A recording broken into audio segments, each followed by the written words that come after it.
Et donc avec nous, Jean-Noël Fély, bonjour. J'espère que vous m'entendez bien, que la liaison est bonne.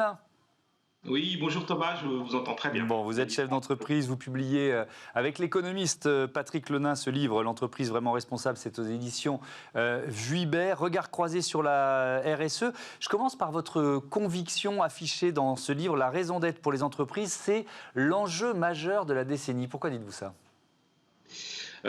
Écoutez, je pense qu'aujourd'hui, on vit un alignement des planètes. En fait, on est dans une période où, à la fois pour les jeunes talents, les recrutés, donc ceux qui vont rentrer dans le monde, dans l'entreprise, à la fois pour les clients, ceux qui achètent des produits, et en même temps pour les investisseurs, les enjeux sociétaux, sociaux, environnementaux sont vraiment des enjeux majeurs aujourd'hui. On peut dire que, moi j'ai l'habitude de dire que les 10 dernières années ont été un petit peu les 10 dernières années de la transformation digitale, et on rentre dans une ère où on va être dans la transformation responsable.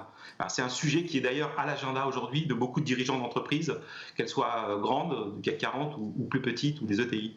Et c'est toujours vrai malgré la crise Covid qui dure ? Écoutez, c'est une question qu'on s'est posée d'ailleurs pendant la crise, puisqu'en fait nous on travaille sur ces sujets-là depuis de nombreuses années, et on s'est évidemment, face à la crise, on s'est dit tiens, est-ce que le sujet, alors que c'est un sujet plutôt de long terme, puisqu'on parle d'impacts socio-environnementaux, on parle de nouveaux modèles économiques qui s'inscrivent dans le temps long, est-ce que la crise qui pose des enjeux très court terme remet ceci à l'ordre du jour? Pas du tout en fait. Ce qu'on a observé, c'est que certes il y a pu avoir un ralentissement sur certains projets dans les entreprises, mais en fait globalement, plus que jamais, beaucoup d'entreprises se posent la question du sens aujourd'hui. Ça devient vraiment majeur, et en sortie de crise, ça va être majeur, puisque vous le savez, la crise, elle pose des questions sur, on va dire, l'ambiance générale dans le monde du travail. Beaucoup de gens se posent des questions, le télétravail, la distanciation, le lien social qui s'étiole. Et donc cette question de la raison d'être est vraiment aujourd'hui un enjeu clé, et beaucoup d'entreprises, en tout cas celles avec lesquelles je travaille, n'ont pas remis en question les sujets de travail qu'ils avaient sur cette question de la raison d'être, ont plutôt même accéléré, ont profité de cette année 2020 pour y travailler, puisque c'est un travail en profondeur et nécessite de s'y mettre, quoi. Et donc la crise va plutôt, de mon point de vue, être un accélérateur. On le voit d'ailleurs dans la communauté des entreprises à mission, dont je suis membre actif. En fait, le dernier trimestre 2020, on a vu une accélération des entreprises qui souhaitent devenir société à mission, et on est sur une courbe plutôt exponentielle, et je pense que ça va 2021, on va en voir de plus en plus d'entreprises qui prennent ce chemin que permet aujourd'hui la loi Pacte à travers les notions justement de raison d'être et de mission. Alors vous l'avez dit, et vous identifiez un risque pour ceux qui ne prennent pas ce virage RSE, ceux qui n'intègrent pas la raison d'être. Vous dites que ce risque il est triple, vous l'avez évoqué, vis-à-vis des talents, des clients et des investisseurs. Je reviens sur le lien avec la crise Covid, parce que quand même on voit que cette crise, elle provoque une paupérisation de beaucoup d'étudiants. Est-ce qu'ils ont encore la possibilité de se placer en situation de choix quand ils arrivent sur un marché du travail compliqué, de se dire je veux que mon premier job ait du sens? Écoutez, c'est sûr que si on regarde d'un point de vue à très court terme, Ouais. c'est sûr que le marché du travail c'est plus compliqué en ce moment. Les entreprises ont gelé peut-être leurs embauches, leurs stages. On le voit, moi je dirige un master à l'ESSEC, j'enseigne à l'ESSEC, et je me rends bien compte, y compris pour des étudiants qui sont plutôt favorisés, en école de commerce comme l'ESSEC, c'est plus tendu le marché. Mais en fait, c'est très conjoncturel. Moi, je veux dire, la crise, la sortie de crise, je veux dire, les entreprises très vite, avec ce qui est en train d'arriver, le vaccin et le fait que le Covid va être progressivement, on va dire, derrière nous, il va y avoir un redémarrage de l'économie, et donc la question se pose, et honnêtement, beaucoup d'étudiants, même s'ils sont en situation précaire pour certains d'entre eux, la question du sens, et donc quel sens je donne à ma vie et quel sens je donne à mon travail, elle est encore plus prégnante. Moi, je le vois à travers les nouvelles générations que je côtoie, alors certes, plutôt issues de grandes écoles, puisque c'est là où j'enseigne, mais je vois Patrick Lenain, mon co-auteur, qui enseigne à Paris-Est, à l'université, il ressent exactement la même chose. Voilà. La question du sens devient une question essentielle. Je crois qu'un étudiant sur deux, ça devient un prérequis de se poser la question, est-ce que ce que je fais, est-ce que ce pourquoi je travaille est utile sociétalement? Alors, c'est générationnel. Oui, alors il y a ensuite le risque vis-à-vis des clients pour l'entreprise. Je voudrais prendre un exemple concret, parce que c'est encore compliqué pour certains secteurs d'activité. On l'a vu par exemple avec la résistance à la mise en place du Nutri-Score. Vous pensez que c'est une erreur fondamentale de la part des entreprises du secteur de l'alimentation d'avoir à ce point freiné?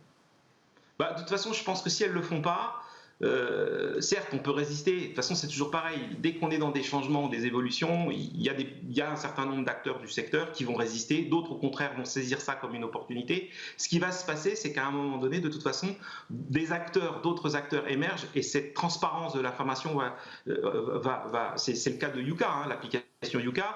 Donc, on voit bien, à travers ce type d'application, ça fait bouger, en fait, les acteurs d'un secteur donné.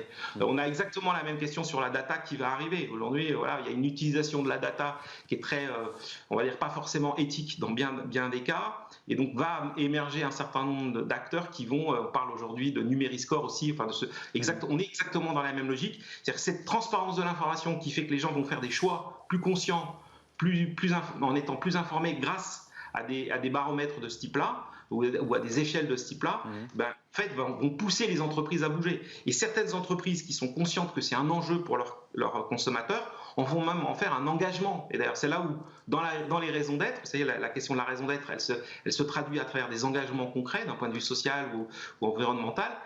Des engagements de ce type-là vont pouvoir être prononcés. D'ailleurs, c'est ce qu'a fait Danone dans un de ses engagements autour de sa raison d'être. Ouais. Donc cette question, de toute façon, les entreprises qui freinent vont être rattrapées. On le voit hein, aujourd'hui. Alors, je vous interromps, je voudrais qu'on termine sur l'investissement, parce que c'est aussi un élément évidemment très important, le risque vis-à-vis des investisseurs. Pourtant, on l'a déjà dit plusieurs fois dans cette émission, la finance responsable, aujourd'hui, elle pèse encore très peu. On est d'accord là-dessus, sur ce constat. Oui, elle pèse encore peu si on regarde globalement, mais quand on regarde l'accélération, enfin en France, je crois qu'on est à 140 milliards d'actifs sur des fonds ISR, ce qui est quand même pas nul. Je crois qu'il y a plus de 300 fonds ISR en France. Vous regardez la dernière lettre de Larry Fink, là, le fameux patron de BlackRock, qui est très controversé, mais c'est intéressant. Il dit qu'au niveau mondial, il y a eu 96% d'augmentation de ces fonds en 2020. C'est la dernière lettre qui vient de sortir récemment, début janvier 2021. En fait, on voit bien qu'il y a une accélération de ces fonds sur des projets à impact sociétal positif.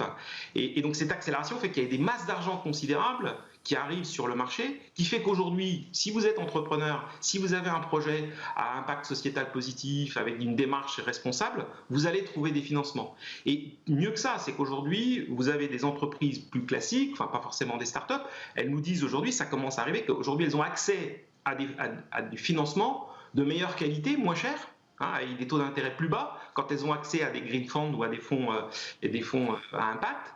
Et ça, c'est un élément déterminant pour les chefs d'entreprise. Parce que l'accès à la finance, à partir du moment où vous avez des masses d'argent qui viennent se focaliser là-dessus, devient important. Récemment, j'ai échangé avec un de mes clients qui est patron d'une grosse assurance vie en France, nous disait qu'aujourd'hui, ils ont créé des instruments justement orientés sur ce type de fonds.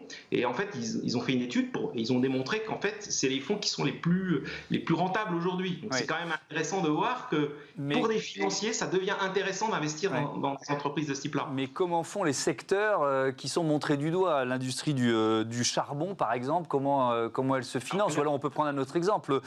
Si Total change de nom pour s'appeler Total Énergie et afficher une ambition forte sur les énergies renouvelables, vous pensez que ça a un lien avec les questions de financement?